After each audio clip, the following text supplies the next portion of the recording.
Assalamu alaikum warahmatullahi ta'ala wabarakatuh. I'm Maria Mustafa, a facilitator in Fatima Florida. And today I'm here to teach you Islamic studies, adab. And today we'll be treating the adab of sleeping or the manners of sleeping. Now, first, before we start with the adab of sleeping, I would like to explain to you what adab means. Adab refers to the manners of our Rasul sallallahu alaihi wasallam. So when we say adab, we mean all the manners, all the things that our Rasul sallallahu alaihi wasallam did before he does something. So we are going to look at some of the things a Muslim must do before going to sleep and when sleeping. So before a Muslim goes to sleep and even while sleeping, we are going to look at some of the things we must do as a Muslim, because it is again following the sunnah of our Rasul, because it is what he has done.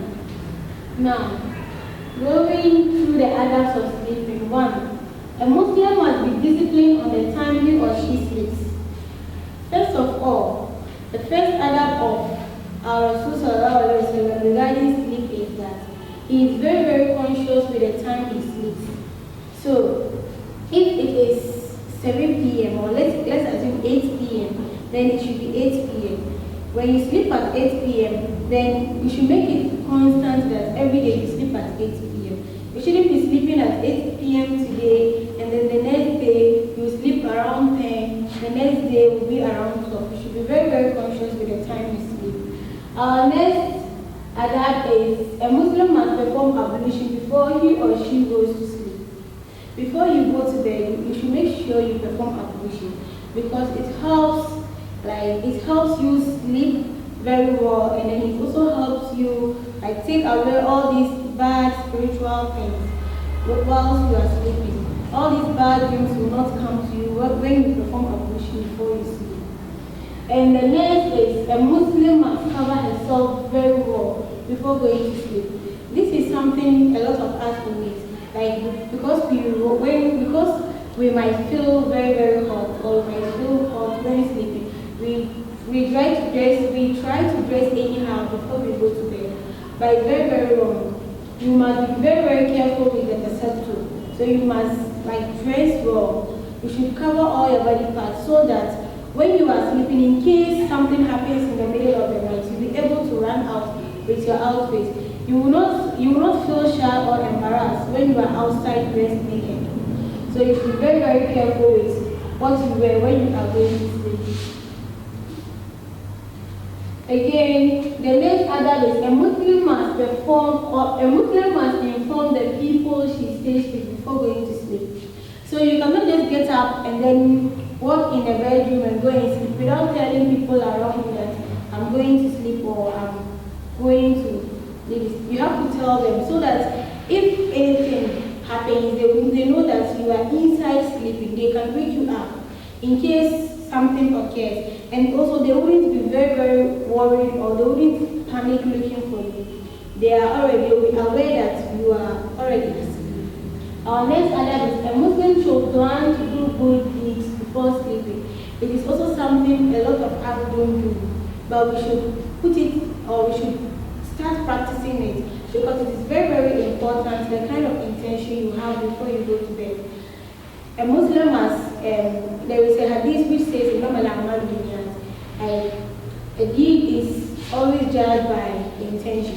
So the moment you intend to do something good before you go to sleep, even without doing it, you'll be rewarded. So let's have a good intention, okay, inshallah, tomorrow I'll go and visit this sick person.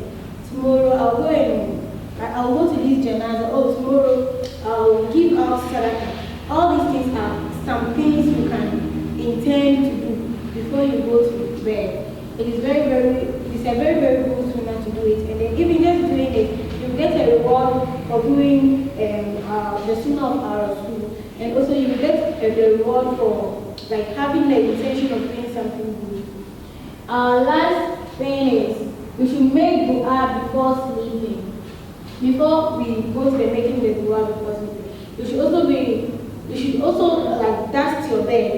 When you are about to sleep, dust your bed so that because when you left your bedroom, or when you left your bed, something might have come to like sleep there, or even a poisonous animal might have come there. So if you dust it, you'll be able to take off all these things before you sleep.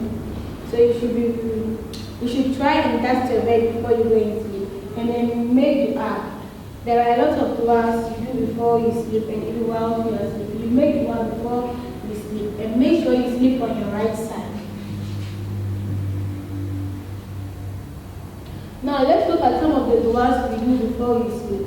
Our Rasul Sallallahu Alaihi Wasallam, whenever he is going to sleep, when he reaches from his bed, he sits down, then he claps his hands into this way. He makes this way, and then he will recite the last 3 chapters of the Quran. That is Surah Al-Ikhlas, Falaq, and Nas. After that, he will recite the last 2 verses of Surah Al-Baqarah. That is Aman al-Rasul. After that, then he will recite the famous dua of sleep, which is Bismillahirrahmanirrahim.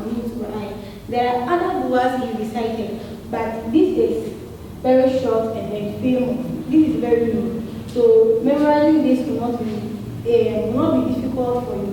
You should try and memorize this. Then you memorize the Aman al-Rasul, and then the Ikhlas, Falaq, and Nas, and then you are good to go. You are good to go.